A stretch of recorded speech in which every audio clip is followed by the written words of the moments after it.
Hey there, beautiful friends! If you're watching this, I know you've been through a lot, and you're likely ready to put that spark back into your life. You've raised your kids as a solo parent. Well, that's a whole other level of strength and resilience. And now, it's time for you. It's the beginning of a new year, and let me guess, you're probably thinking about those pesky New Year's resolutions, right? Lose weight, be more organized, blah, blah, blah. Well, I have news for you. We're not doing that this year. We're throwing out those old New Year's resolutions, and instead, we're going to create something far more exciting. This year is your year to start fresh in 5 key areas of your life using the tools that actually work. No guilt, no stress, just pure fun and creation. Let's dive in. First up, before we get into these, let's talk about the most powerful tool that we have, choice. And I know it's easy to get stuck in the past and using that as a reference point to create the future sometimes. But guess what? Every time you make a choice, you shift your whole reality. So let's learn how to tap into your ability to choose in every moment and start changing things that may have felt stuck for years. So the next time that you're stuck, you can ask yourself, what choice can I make right now that would create more for me? And the best part is, it doesn't have to be perfect.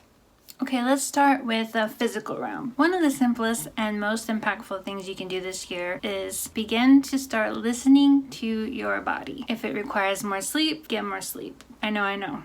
Sleep is so underrated. But here's the thing. Your body likes a variety of different things like foods and clothing and movement and a lot of rest to restore and recharge and repair. So what if you could start prioritizing your rest without feeling guilty about it? By honoring whatever your body is asking for, you're showing your body that you trust it to heal, to grow, and give you the energy that you require to create the next step in your life. So let's make listening to your body and maybe even sleep a priority. If you're staying up late thinking about everything that you need to do the next day and everything that you should be doing, what if getting sleep is the most productive thing that you could be doing? What if listening to your body could free you from dieting, overcompensating, and learning how to invite ease and relaxation into your body without the pressure of getting it right? So some access consciousness tools that I'm going to share is asking your body. You can ask your body what it would like to eat. If you go to a restaurant, the first thing that you see when you look at a menu is something that pops off the menu. Choose that. What would you like to eat? Body, what would you like to wear today? Body, how would you like your hair to be today? And you'll get a sense for what it likes. And also, if you don't listen to it, you'll experience what it doesn't like. So just get into the habit of beginning to ask your body because it has like a different point of view than you do. And it's really fun to play around with. You can ask, how can my body feel more relaxed and rejuvenated? And these questions aren't about finding an answer. It's more about the energy. And how can I fully relax into this?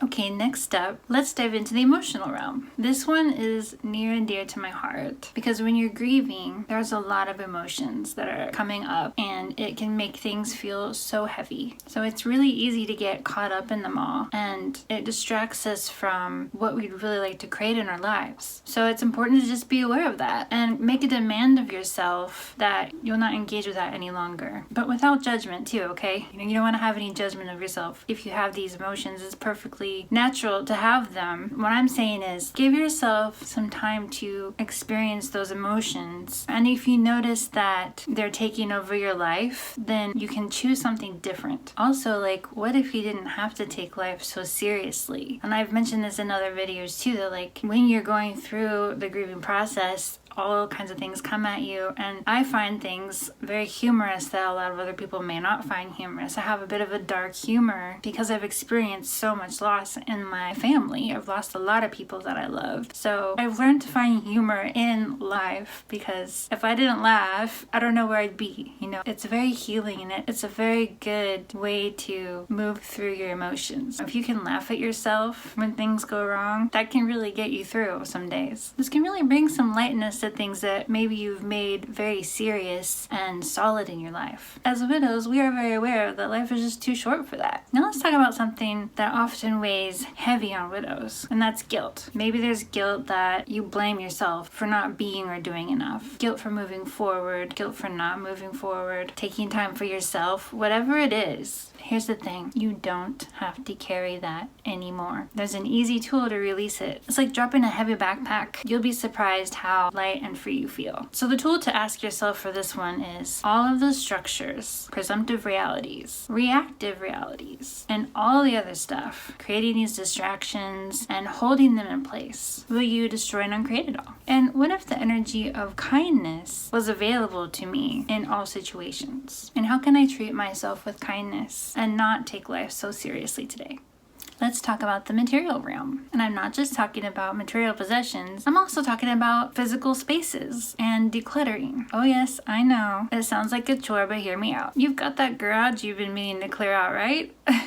Well, what if cleaning and decluttering could be a huge metaphor for clearing out the old to make room for the new? Think of it as a fresh canvas for creating something new and exciting in your life. And not just the garage. I'm talking about making space, whether it be your house, your car, or your mind. When you clean out the clutter, you literally make room for new possibilities and energy and freedom to flow into your life. And then we have money. Yes, I said it, money. It's something people kind of avoid talking about, like the plague. But how can you create more wealth without stressing all the time? What if money could be as easy as breathing, with no drama attached? Well, there's a way to do that. And it starts by creating your financial future in a way that doesn't feel like a constant uphill battle. First of all, you've got to realize that money isn't the source for all creation. It isn't the source for your life, like we've all been taught. And that money also isn't the problem. You are the source for creation in your life. And the only problem is what you are willing to receive. So some tools to get you started in this realm are: what's right about this clutter that I'm not getting? How can I make this task lighter and more fun? Is this thing contributing to my life? And if it's not,